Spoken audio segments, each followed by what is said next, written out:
When my husband and I first got married, I didn't know how to cook. I had a repertoire of 3 things. One was an appetizer, one was spaghetti and a can of Prego sauce.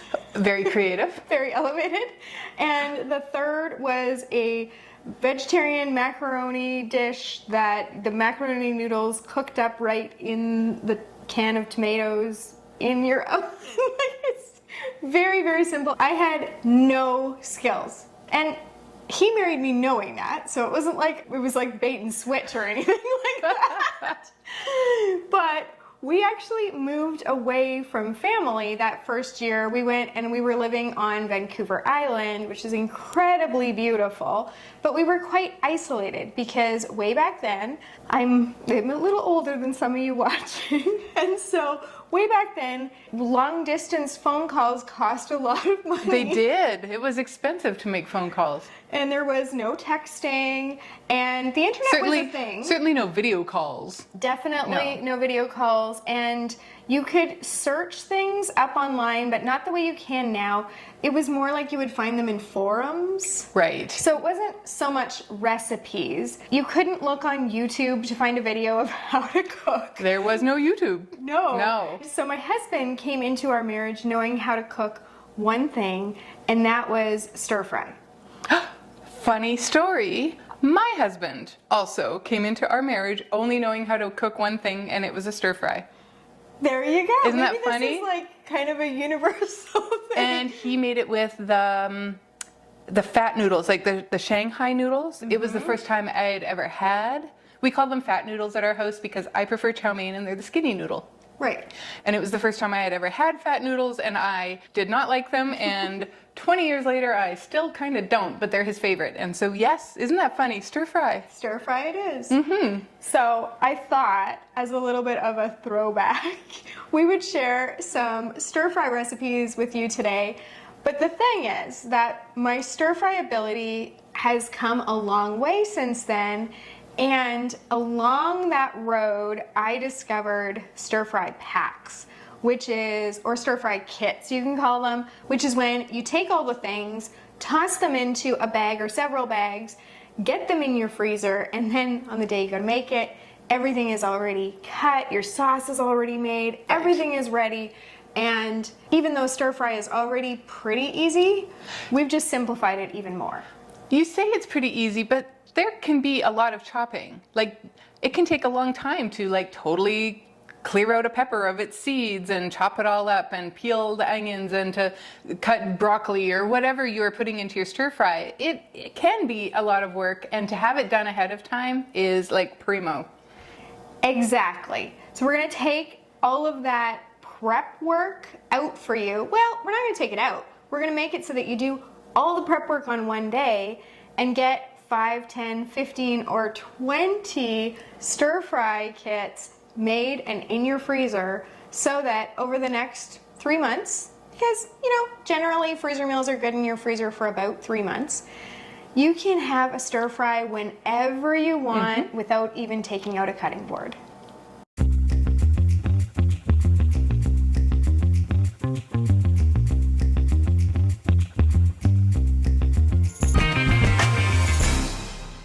Actually ease you into this, and we're going to give you one that requires almost no chopping first. And we'll get to the more chop heavy ones a little bit later in the video. Yes. This is our beef and peppers stir fry. We're doing a bit of a cheat, and that is we're using already frozen, already sliced peppers, so we're taking out the work of the seeding and slicing of the peppers. That is so easy. And when you get them in the store frozen already, they are blanched or flash frozen so that they're a little bit, I don't want to say processed because there's nothing added to them, but they've gone through something to get them more ready to be frozen. Right. So what blanching does is it prevents an enzyme that continues to blossom after a fruit or vegetable has been picked. A vegetable, really. You're not blanching your fruit, really. And so by blanching it, putting it in boiling water for anywhere from 10 seconds to 2 minutes, depending on the vegetable, it's going to stop that enzyme from keeping going, and it will preserve the texture and the color of the things that you are going to be freezing. So you know that when you like take your garden off for the season, if you want to freeze your carrots or freeze your peas, often it is like, it's almost like canning, where there's like a big production line. You have all your raw peas, you put them in your basket, you boil them for 15, 20 seconds, really, because peas are little, get them out and into their cooling bath with ice water, drain them really well, and then freezer bag them, and then into the freezer. Carrots, same thing. Beans, you can do it, and Brussels sprouts, you want to cook them a little bit longer, so more like 2 minutes, but that is how you blanch them. Charla and I, you'll notice, really don't blanch anything, because honestly, when you're making 100+ freezer meals, you just don't have time. And we find that for our families, we're fine with the texture and the color being the way it is, and it still maintains the nutrients and everything. But if you are concerned about that being an issue and you want there to be a little bit more color, a little bit more crunch, then one of the solutions is using already frozen vegetables. The other solution, of course, being doing your blanching. And if you've got time and the desire to blanch, then we're here cheering you on and we're impressed. But if you're a little bit more like us in the time department where it's in short supply, or just where the desire isn't really there, then, you know, the pre-frozen vegetables are a really nice option. For this, we're gonna use beef strips and we're gonna put them into a large resealable freezer bag. Then we're gonna add frozen peppers that are already cut into strips, and some sliced onion. Now, if you prefer, there are bags of stir-fry mixed vegetables that you could purchase where the onion would already be sliced, and it would even have carrots in it potentially, which is your next item that you're gonna add to the bag, which is some peeled and sliced carrots. Next, you're gonna add some sesame oil, soy sauce, minced ginger, we just use ours from a squeezy tube, and then some minced garlic, we use that from a jar, we just scoop it in there, which also saves a bit of time. Then some rice vinegar, Chinese 5-spice, a little bit of pepper. That is it. You're gonna squish everything together right there in the bag, so you don't even have to dirty a mixing bowl for this. Then you're going to get as much air as you possibly can out of that bag so that you avoid freezer burn, and you're gonna seal it and get it in your freezer. On the day you go to make this, you heat up a skillet or a wok, throw this in, and as quickly as your beef strips are cooked up, which is about 5 to 7 minutes, your stir fry is done. If you want, you can sprinkle some sesame seeds on there. You can serve this on rice or on the fat noodles, or the skinny noodles as it were. You could serve it on fat noodles or skinny noodles or angel hair noodles. You could, the vermicelli, the rice pasta. I like that. I went through a foray of attempting to make Filipino food, and they use that angel hair a lot. That is difficult to make, and I always appreciate it when I see it at potlucks or, you know, at friends' houses. We had a request recently from a new club member to get some Filipino recipes going, and in the past I've made pancit, and I have a friend that taught me how to make it authentically, and I forget all the steps now because it's been so many years, but she was very patient with me and just walked me through how to do it. I haven't made it for at least a decade now, but I really, really enjoyed the flavor of that. And in our community, there are starting to be some Filipino restaurants that are popping up. And so it's something that we heard you and we are listening, because we love trying different foods, and especially love foods from other cultures. And so that will be something that we are starting to research, not just, you know, recipes online and whatever, but going into those restaurants or inviting myself over to friends' houses if I have to, just to be able to really get a sense of what would freeze well, what wouldn't, and what we'll be able to make. And yes, I'm excited about that. So I do have a really great Filipino, it's a noodle recipe. I don't know if it's pancit. I don't know. Pancit? Pancit. Pancit. I think I'm pronouncing it right. Maybe I'm not. And does it have cabbage? Because pancit has cabbage. It is one of the busiest recipe cards I own. In fact, I typed it up and printed it out on tiny, like recipe card paper in tiny print so I could fit it all on because there is so much going on in this recipe. I don't make it very often because it's a lot of work, but if I could make it as a freezer meal, I would make it more often, probably, because then you do all the work. It's only like, a fraction more time to do the work to make 2 or 3 of them. So then it's worth it, right?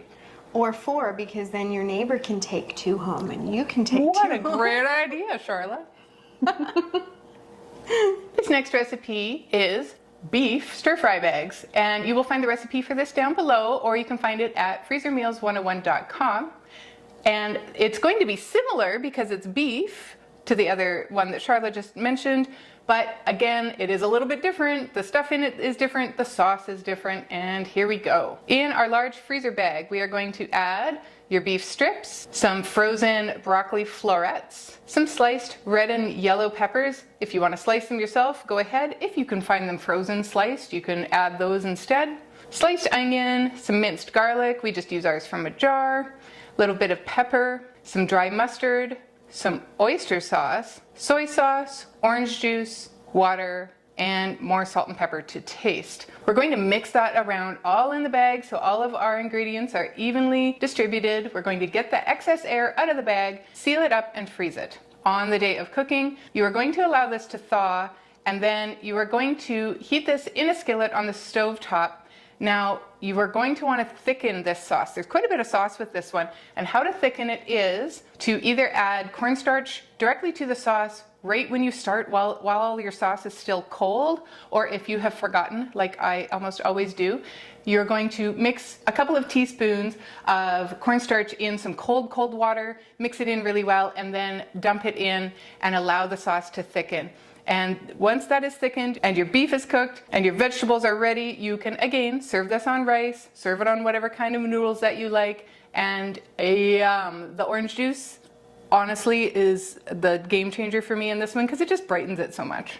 It does. It's got like the little pop of freshness and zing, and yeah, it's a really nice one. You could, if you wanted, you could substitute strips of chicken in there instead of your beef because the sauce is just so good. Right. And speaking of chicken, you didn't think I would let it go without adding a chicken recipe in here, right?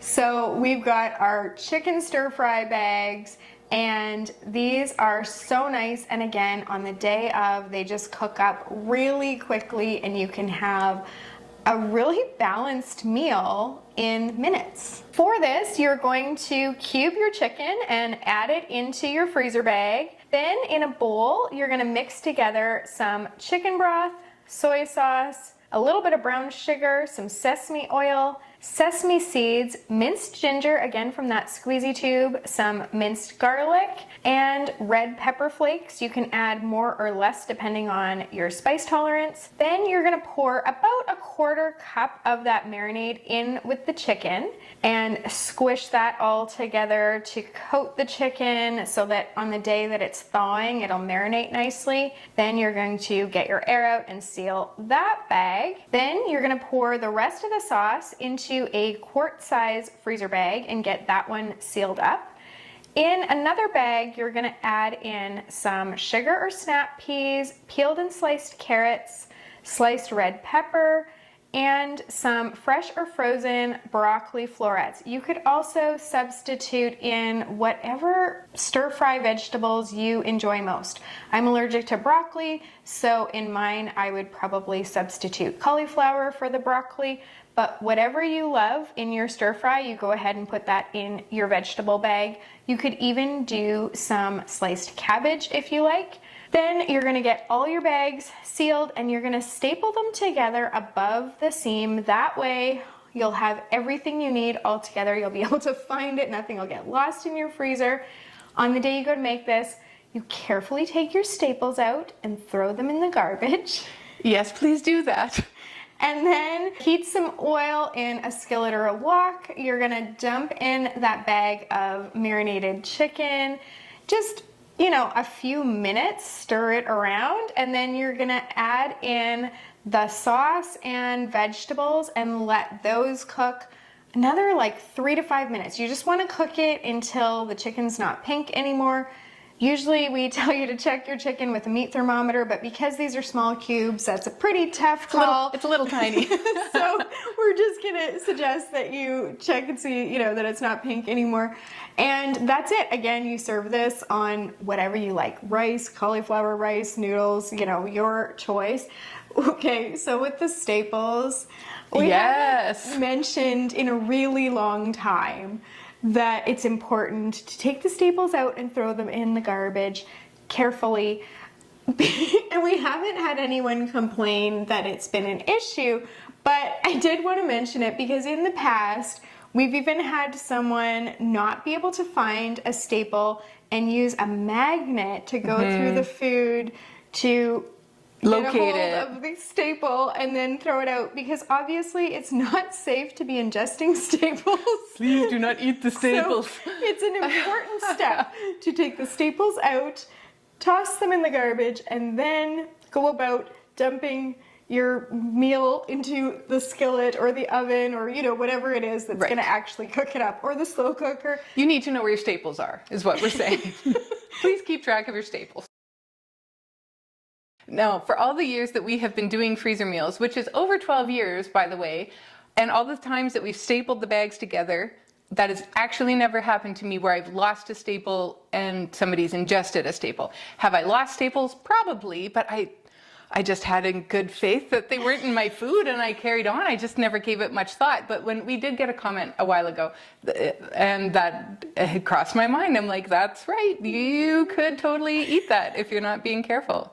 I have one time had it where we had multiple staples on the bag, not just 2, because sometimes if we've got 3 or even 4 bags, right, like, you know, the chicken parmesan across the top comes to mind because it has multiple bags. So I kind of think it was that one, but I had thought that I had removed the staples, but I was counting, and then I was like, there's only 3 in the garbage and there should be 4, and so I'm looking everywhere and I'm like, I don't want to dig through that red sauce. Like, I'm thinking back about this magnet thing, and I'm thinking, I do not want to find like a, you know, back in our homeschool supplies, we had those heavy duty magnet things. I'm like, I do not want to be doing this in my food. But then my husband suggested, like, maybe it's still on one of the bags, and sure enough. That's good. It was. We located the staple, crisis averted, you know. That's funny. When we were talking about ingredients, something I am going to mention is none of these have celery in them. That is another, Charlotte is allergic. And so we have just generally gotten to the point where almost none of our freezer meals include celery. We don't even bother because I'll be honest, sometimes if they have it and I'm supposed to make one bag for me with the celery in it and one bag for her without the celery, I will forget and put celery in both. Or, you know, I have accidentally poisoned her. Well, that maybe it's just you trying to get extra meals. That could be. I only do it to the really good ones. No, they're all good. But so if you like to have celery in your stir fries, by all means add it in. We aren't against celery in any way, shape, or form other than Charlotte can't eat it. So add that in. And the broccoli is one of those things where I am allergic, but we do include it in more of our recipes just because it is easier for me. For some reason, it's just more obvious. Right. It's larger. It's easier for us to be like, no broccoli in there. Right. And you can look at the bag right away and tell if it's in there. It's a little tougher with the celery. Sometimes it masquerades as an onion and you don't know until it's too late. So it masquerades as an onion. That's going to be the thing that I remember about this video. I'm picturing these little celeries with mustaches. And the masquerade masks like in Phantom of the Opera. Marching around. I'm an onion. I'm an onion. Don't sniff me. And the carrots are like, you don't smell like an onion. Oh boy, have we had our coffee yet? I promise it's just coffee and tea in here. It really is. There's nothing extra. Oh Oh my. Yes, so that is the chicken stir fry. We mentioned earlier about the club, and the club is a wonderful place where we have over 300 recipes, and you, as a club member, can make your own meal plan, which will then allow you to print off a wonderful shopping list that has everything you need just for that meal plan. It includes a prep list, and then you can also print printable labels. Of course, they're printable. You can print them. And they will have the name of the recipe, the cooking instructions, and the date on it, which is really important for when you are making freezer meals. You don't want to have to go back to the website every time to look up the instructions. They're right there on the bag. You don't need to. It is a really great place to be there. We have a wonderful group on Facebook. The club is really, really great. Our members love it, love it, love it. If you're a member, shout it out below. Let everybody know to buy the club, get in on the subscription, and come and see us over in our Facebook group, which is no club required. You can just come there and hang out. The link is in the description below. And you could make yourself a custom stir fry only. You could make a stir fry only meal plan. Or, of course, if you wanted more variety in your freezer than just stir fries, you could choose your favorite, add that, and then add a whole bunch of other things. So you've got some air fryer and some barbecue and some slow cooker and some oven, and you know, you can do whatever you want. You can do whatever you want. All the freedom is yours. It has filters in it. If you get a really great sale on chicken, you can make a meal plan just of chicken things. And it's just really versatile, really easy to use, and really saves you a lot of time and money. So just check that out. And this shrimp stir fry is in the club. It is also on our website. We will put links for everything in the description below. I like this one because it's, I don't know if the word is lighter. It's got orange juice in it too. Ah, that might be the trick. Yeah, I think it is a nice thing to have. Like, I often see lemon juice or lime juice in stir fries for that exact reason. Using orange juice, and here, if you're making more than one stir fry, if you're making the beef stir fry and the shrimp stir fry, so if you've already bought your orange juice, you can use it in both recipes, and then you're maximizing on the things that you've already purchased. I mean, nobody's going to dump orange juice down the drain, but No. you can take advantage of ingredients that way. In a medium bag, you are going to put some frozen shrimp that has been peeled, deveined, no tail. In a large size bag, we're going to add in some diced zucchini, some sugar snap peas, carrots that have been peeled and sliced, some diced onion, some frozen peas, some baby corn that has been drained, and that is everything for that bag. In a bowl, we are going to mix together some soy sauce, oyster sauce, there's that orange juice, a little bit of rice wine vinegar, some brown sugar, squeezy tube ginger, minced garlic, sesame oil, and optionally, if you want, you can add in some red pepper flakes. Mix that around together in your bowl and then dump that into your large bag. You're going to get the excess air out of both these bags. We haven't mentioned it yet this video. Air is the enemy when it comes to freezer meals because that is where your freezer burn and frost comes from. And then we're going to seal those up and then carefully staple them and keep track of your staples. It's 10 o'clock. Do you know where your staples are? And get that into your freezer. On the day of cooking, allow it to thaw. When shrimp thaws, it gets very watery. So I don't know about you, but I always drain my shrimp, and sometimes I will even rinse it. I know you're not supposed to really wash meat, but I do sometimes rinse my shrimp in fresh water in a strainer and allow it to dry somewhat. You're going to add your vegetables to a large skillet, get them frying up, and then very soon after, add your shrimp. The shrimp will take 6 or 7 minutes to cook, which will be enough time for your vegetables to be still tender crisp, but not soggy. And bam, this has your sauce, it has your vegetables, it has wonderful shrimp, and you can decide what you would like to serve that on. It's really good. I like to sprinkle some sliced green onions on top. Recently in our Facebook group, someone was asking us about books because in previous videos we have talked about, we've talked at length. We can talk about the books that we've read, and we're both big readers. We are. So Christy gave me a book for Christmas called Miss Benson's Beetle. And that's kind of how this came about, is that we haven't actually discussed, other than for me to say, like, thank you so much because I was on vacation and read the book. And I was like, this was like the highlight of this vacation. My whole plan in giving it to Charlotte was to have us read it together so that we could talk about it, but I couldn't wait. I was at a period where I do audiobooks. I am not much of a physical book reader these days. I do a lot of audiobooks, and I was just kind of out. And I use Libby, which is where you can download them for free from your library, and just nothing was speaking to me. I have an Audible account, nothing there. I'm like, I got the Beetle book, so I'm gonna just read the Beetle. I'm always slower than Charlotte anyway, and she will read it eventually. So probably within a month or so, you read the book, but we have not talked about it yet. And so somebody in the Facebook group you should talk about it in a video. So here we are. We're gonna have mini book club in the video. And then we'll share another stir fry.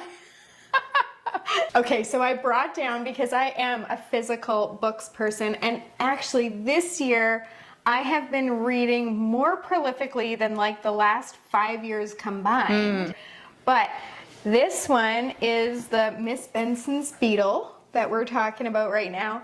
And I lent it to my mom after I read it. Oh, did she love it? She loved it too. So, okay, I would give this a 4-star only because I'm very, very picky. I do not give out 5 stars unless I am mind blown. I love the book. I love how the story is told. It's about a woman who happens to be my age. She's 46, although she seems a lot older. They make her seem kind of dowdy, but it's maybe because it's in the 50s in England. It's because of the time. It's because of the time. And she's a school marm, and she quits in a flurry after an incident and races off to New Caledonia to go discover a beetle because she's a bit of an entomologist. Beetles have always been her passion, but I'm not going anywhere. I'm not racing off to New Caledonia to go look at a beetle. I'm not that much like Marge.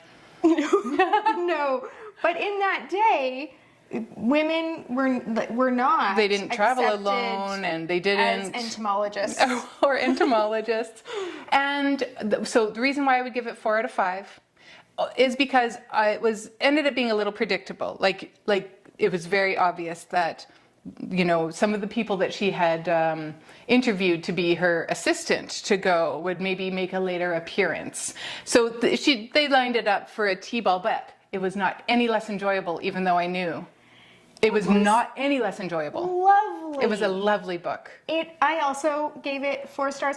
We're talking about on Goodreads. For those of you who are on Goodreads, you can rate the books and you can follow along with your friends and see what they're reading. You can find us and follow us on Goodreads. I seldom actually rate anything. You are very good at rating. I don't rate anything. I don't write a note about it. I just like to have a log of what I've read. And then it also gives suggestions based on the things that I like. And so that's how I kind of pick my new books. So I've had my sister-in-law and my husband have both gone onto my Goodreads, onto my want to read list, and bought me that's gifts nice. Because, you know, you can do that. I am in a Facebook group for reading. It's called the Parasol Protectorate group, and it's about a series of books that's kind of a fantasy Victorian steampunk group. But this woman said, I have found my person. My husband and I are going on vacation, and we both bought the same book to go and read on vacation. Now, that is like a dream come true for me. That's my husband, pretty awesome. He's a researcher. He is not a reader. He will sit on like the internet and research, but he won't read a novel. And my husband is a reader, but he kind of goes in stages, and he will not have a book, and then whatever I'm reading, I leave it in the bathroom, and he will pick it up. And sometimes I'll say, I think you'd really love this book. And he's like, yeah, he always poo-poos it. Yes, he does. And then he loves it. Loves it. So we read this book. I started reading it, found out about it from the bookstore owner's wife. There's this local, like, tiny town bookstore that I frequent, and I love bookstores, period, but I especially love like locally owned. There's one in Beaumont that you and I went to that was so cute, and there's one in Invermere, and there is one in the community by where we live too. But anyway, I love small bookstores, and so he was telling me about this book and that his wife had loved it and whatever. So it's called Tomorrow and Tomorrow and Tomorrow, and finished it last night. Right? Yes. So interesting. And I read it because she read it. Yeah, and so good. And so my husband, like, that was one of the ones where he like begrudgingly read it after me. And yeah, so and then he and I are both reading this one right now because I always have one nonfiction and one. I just finished Masters of Scale, which is nonfiction, and Outliers. Is that Malcolm Outliers. Gladwell? Yes. Yes. And this one is Thinking Fast and Slow by Daniel Kahneman. I hope I said that right. And he was the winner of the Nobel Prize in Economics, which makes me sound really smart for reading this book. But I have to tell you that he's not an economist. He's actually a psychologist. So it is very, very interesting. I bet you it is. And I've been filling Christy's head with all these little, did you know that... And I eat that stuff up. I probably won't ever read the book, but I love that kind of stuff. She's very sciencey. So that kind of stuff nerdy. is like right up her alley. And so this one though, I have to tell you, I don't know if you can see where my bookmark is, but like... What do you use for a bookmark? My friend made me this. It is a song lyrics about being brave, basically. Aww. And she laminated it, and so I use it as my bookmark. And That's nice. It's a great reminder. All my bookmarks these days are digital because I push a button. Right. I guess with Audible or... But have a really lovely Anne of Green Gables one that a friend of mine brought for me from PEI. Oh, I would love that too. Yeah. So yes, this is my current nonfiction, and it's taking me forever to get through. And my husband is like one of the earmarks back here is his, so he's taking even longer. And what are you reading? Right now I am reading the ACOTAR series. It is kind of everywhere. It is written like a young adult. It's a fantasy, but it's also a romance, so it is not a young adult. There is some very explicit stuff in there. Do not let your teenagers read it. Or actually, I don't really believe in that. I will let my kids read whatever they want because it's in their own imagination. It's different when you read it than when you see it on a screen. But it has a young adult feel, but has some very spicy stuff in it. But it's also a fantasy, which I have never really read fantasy before. And so they call it a romantasy. Oh, I see. Because of the spicy bits. Right. And they're fairies. It's about fairies. And they have fairy fights, and there's these weird creatures. And so the first book is called A Court of Thorns and Roses. And that's where ACOTAR comes from. And so then there's, I think, 5. There's 4.5 because like after the third book, they call it 3.5 and it's a little novella. I just started book 3 this morning because I finished tomorrow yesterday. Now, I do not think that these are particularly well written or all that good, but I'm invested now. And the other reason why I like to read them is both of my nieces have read the series, and it gives me something to talk about with my nieces. And so that and the other books series that we're reading is the Fourth Wing series by Rebecca Yarros. Much better writing. My goodness, is she a good writer. They are dragon riders, again with the romantasy, written almost like young adult, but there is some spicy stuff in there. And so I am taking a departure from my normal, everyday fiction, like the Miss Benson's Beetle, and into this fantasy stuff. And then I do read some romance because they're quick, and I really like Abby Jimenez. She is the lady with the cake with the... Oh yes, the geode cake. The geode cake. Yes. I don't know if we want to put a link to that one down below, but she owns Nadia Cakes, and they won Cupcake Wars, and she is this bakery owner, and she started writing books, and she's got 5, and they're prolific, and I finished another one earlier this week called Yours Truly, and it was lovely. It was just beautiful. It was well done. It was probably my favorite book of hers. Okay. I am currently reading The Phone Booth at the Edge of the World. Every time I see that you're reading this on Goodreads, I'm like, I have to know what that book is about. I am in love with this book. I am in love with the writing of this book. I feel like it's one of those books. Okay, now it's not like... the writing it's a Japanese translation, which I'm going to get to a little story about that in a second, but it's a Japanese translation, and so the writing, it feels like the translation, it feels simpler, and so it doesn't have that, like, the depth, or it doesn't feel like it has the depth. Right.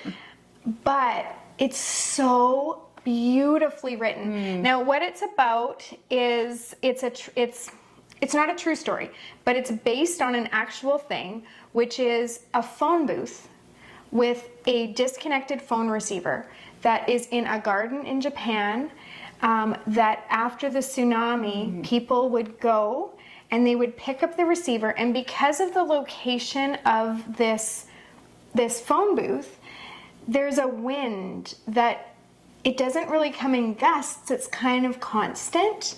And so they call it the wind phone, and you feel kind of like it carries your sentiment, like it carries your voice to your loved one who's passed on. That's kind of a lovely thought. It's and so the book, even though it's beautiful, it's also there's pain. Sure. But it's very interesting in terms of the different ways people grieve, because yes, it's centered on two stories, but they also talk about seeing other people that are going to visit the wind phone and the different ways that those people grieve.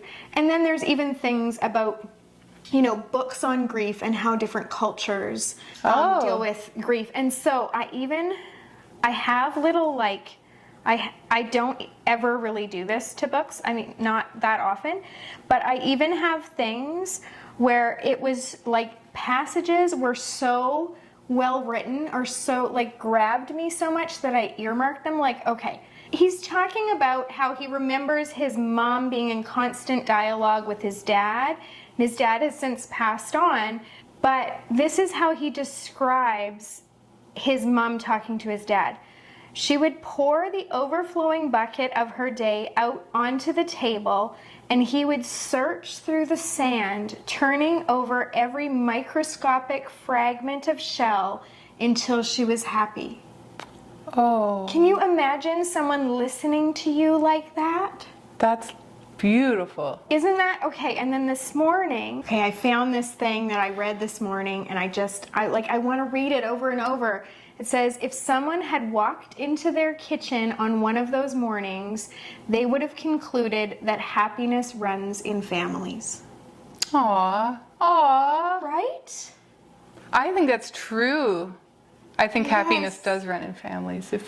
That's lovely. And it's just sort of talking about like their exchange in the kitchen over like just like as they're getting ready in the morning, and how they talk about their dreams from the night before. Like, it's just very simple, but that concept of, you know, if someone had witnessed that, like, it's lovely. It's actually, I don't want to say it's a light read because it's on grieving, and it's got some very heavy subject matter, but it's the way it's written makes it light. Right. And it's written in a way that's kind of like, I don't want to say simple because that makes it seem juvenile. Yes, and it's not. It's beautiful. So I really like this book. And then the other thing that I want to show you about this book is that every second chapter is something that it has something to do with the story, but it's like, these are phrases that someone would say, or this is the name of the book that they read about grieving. Oh. So this is like favorite topics of conversation between the old woman and her dog. Like, it's just these little simple, and I also find that those kind of break it up. Sure. And those are never heavy. Right. So even if you've read a chapter about like really incredible loss, and there's a few things in here that are so, they're so sad, but they're described in such a way that you really feel what that might have been like, which is amazing writing is the only thing that can really do that for you. But then you have this little break of like, oh, these are the types of chocolate that they bought at this store. Like, for real, that was one that I just read this morning. And so anyway, but the reason that I said about Japanese translation is because at that same bookstore where I've been recommended wonderful books, I was recommended this book that is the first of the books recommended that I do not like. Yeah. And but it is popular. Mm-hmm. There's a series even. And I don't remember what it's called. It's called When the cup of coffee gets cold. Before the cup of coffee gets Before the cold. coffee gets cold. I think cup is in there, but Okay. that's okay. And I Again, bought it's a it. Japanese translation. Yeah, and it's little. So I bought it for my husband for Christmas because, great stocking stuffer because it's little. And I knew that he would love it because it's sort of about time travel, and I thought like that kind of thing is his thing. But he said he read the first story in it. There's 4 stories, and he was just like, oh. And I had told Christy about it, and so she started listening to it on Audible. And I got through the first story, and I had to DNF, did not finish. I had to give it up. The translation was such that it did feel juvenile. Mm-hmm. It was so simplified that it was almost like young adult, but not deep enough. Not deep enough. Like, it was just high school. I did not feel great about it, and I felt badly because I like the idea, I like the premise, and I have read almost all of Fredrik Backman's books. Mm-hmm. Swedish books translate beautifully into English, and they're incredibly stark, yet the depth is still conveyed, and I don't know what the difference is. I've read many Swedish translations, like The Girl with the Dragon Tattoo. That's also Swedish books into wonderfully written books translated into English. It just didn't do it for me. So I was actually quite hesitant to start the phone book at the end of the world because I didn't start the coffee getting cold book, but I had heard such negative things at this point that I was like, and I am going to read it. It's because it's short. I've got an airplane trip coming up, and I can just read it in one airplane trip, I'm sure. And I was like, this is also a Japanese translation. I don't even know if I want to start it, and I'm just so glad I did. Good. And then I've since been back to that bookstore and told the owner, it was a miss. It was a miss, and he said, pick it back up. That first story sucks. The other 3 are where it grabs you. And I mean, if it's not going to grab you in that first story, most people, of course, are going to put it down. But he said, don't give up on it. I'm telling you. I know exactly what you're talking about with that first story, but I'm telling you. And he was saying this to my husband because I hadn't read it. But anyway, so I am going to read the book, and we'll see. Maybe I'll put it back on my hold list for Libby, but no, it wasn't on Audible. I did not pay for that book, and I'm glad that I did. Well, I'm glad it was a library book because I didn't get a lot out of it. But if I try it again, I might try it again if it turns out that it's amazing, or that those last 3 stories completely redeem the book, especially because it's so little. Yeah. Maybe you can get it back out from Libby and finish. It saves my spot. It knows where I left off. So if I get it again, it will do it. I got the tomorrow and tomorrow and tomorrow on a 7-day hold. Okay. And like just hurry up and read it. And it returned this morning, and I finished it last night, so it was fine. And then my regular hold finally came in this morning for tomorrow and tomorrow and tomorrow. And I'm like, oh, done. Yeah. Okay. You didn't say why you give Miss Benson's Beetle 4 stars out of 5. I almost never give 5. Also, I did find it a little bit, there was one section kind of towards the end of the book, or probably like 7/8 of the way through, that was a little bit like, I would say like Hollywoody, almost too cookie, forced, things were coming together. No, that it was like so over dramatic. Like I just was like, that could not have happened. Like, and not that it's saying it was a true story, because it's not, and you have to suspend your thoughts at the door. But what I loved about Miss Benson's Beetle and what made it like just endearing is the characters. Yes, she's a little bit like Uva in A Man Called Uva. O-V-E. It's another Fredrik Backman book. He's curmudgeonly and he's hard to like, but by the end you quite fall in love with him. And Marjorie is she's a female counterpart, and she is a bit curmudgeonly, but by the end you respect the heck out of her. You do, and you're rooting for her. You're just like, find the beetle. Find the beetle. Oh my goodness. And the crazy things that happen in this book, it is a riot. It is just a pleasure to read. So, that's our mini book club. That is mini book club. Had nothing to do with freezer meals or food, and nothing to do with stir fry. But we figured we would put it later in the video, and if you just want the recipes, fast forward through all of that.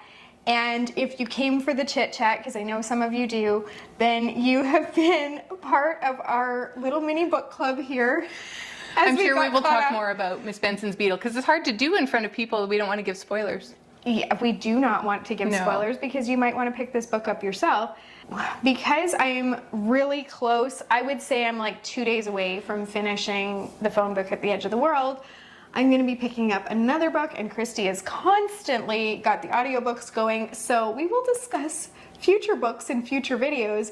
If you have suggestions for us, I love true crime, that's you know, but I do, and I love mystery. Well, I don't know if I love mystery, but I do like mystery. I love autobiography and nonfiction or biography, period.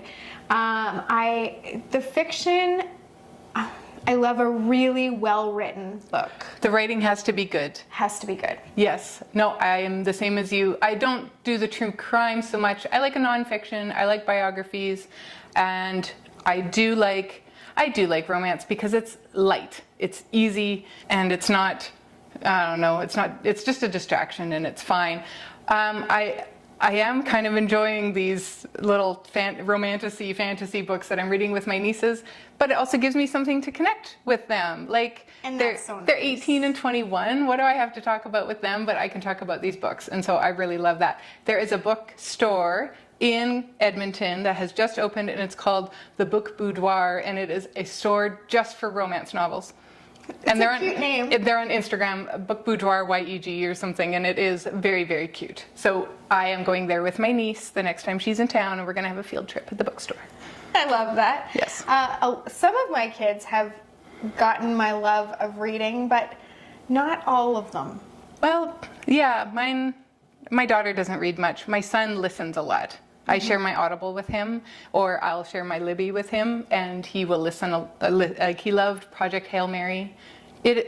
Have you read Project Hail Mary? You will love it. Everybody loves this book. There isn't anybody who says it's a bad book, and it's an exceptional audiobook. Okay. It's the same guy who wrote The Martian.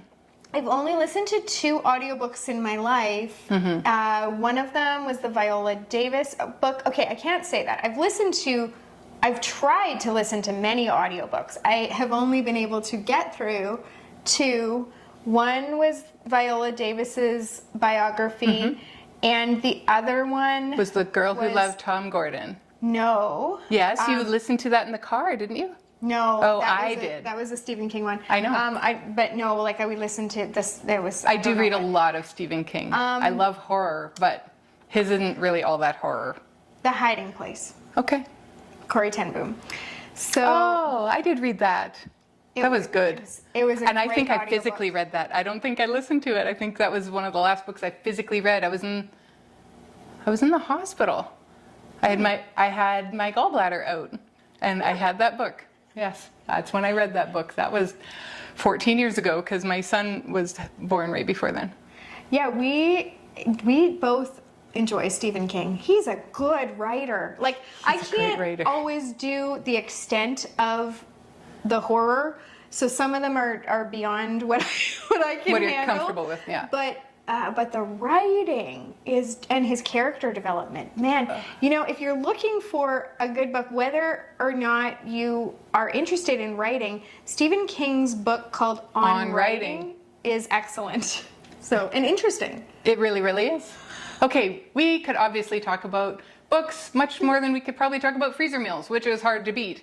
We should get to the Asian rice bowl, and we should, maybe do this a little more often so we don't take so long. Don't talk for an hour, but I don't know how long it's been actually. Oh, it's been a while. Okay, this is our Asian rice bowl. All you're going to do for this is you're going to add some snap peas into your bag, some peeled and sliced carrots, sliced green onions, a can of water chestnuts that is drained, some minced ginger, again from the handy squeezy tube, minced garlic, rice wine vinegar, soy sauce, sesame oil, melted honey, sriracha, and a can of drained baby corn. You're going to just squish that all together in the bag, get out as much air as you can, seal it, and get it in your freezer. Now this one is similar to the others. You're going to heat some oil in a skillet or wok, dump the contents of your bag in there, cook for 5 to 7 minutes. So if you were in a hurry, you could actually get some minute rice on the go.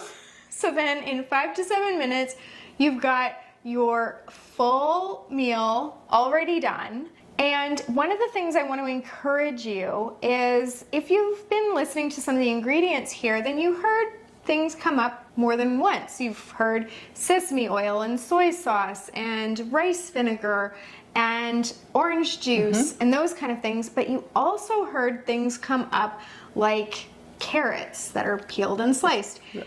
If you made all of these at the same time, and bonus points if you doubled each of them and made them all at the same time, then what you would find is that it doesn't just save time on the day of, it just saves so much time even getting them made, because you take out all your ingredients. You have your ingredients handy, and you're going to be using soy sauce for multiples, and you just have it out. And even though maybe it's only an extra, 38 seconds to go get the soy sauce every time, it adds up. It does. How many times are you going to wash your cutting board? You're going to chop all of your carrots. Do the whole bag. You're going to have some left over. You can throw them in the fridge. You have that ready for kids' lunches or for snacks. But you also have all the carrots for all the bags. You have all your onions for all your bags. You save so much time because it isn't that much more once you're already doing it. We have obviously live our lives in sort of this freezer meal way, and are always kind of thinking of things we can do ahead. Even like Christy said with the carrots, you can have that for your lunches, your snacks in there as like meal prep. And it's not even a freezer meal thing, but it's just getting in that mindset of what can I do in batches so that I can make my life easier. And the reason that we are passionate about this, even more passionate than we are about books, true, actually, is because it's made such a difference in our life, and so we want it to make a difference in yours too. We're gonna pop a video right there to a mega session we did where we did 156 freezer meals, and in that we don't talk about books. We do talk about slow freezer dance meals. Oh, we do in that video. But we get to it, and we share all the tips and tricks for how you can save more time, money, and mental load by doing your cooking this way. And we hope that we've given you some tips that you can use even today. And hey, if you like books, let us know in the comments down below what your favorites are. Thanks for joining us, and happy cooking. Bye.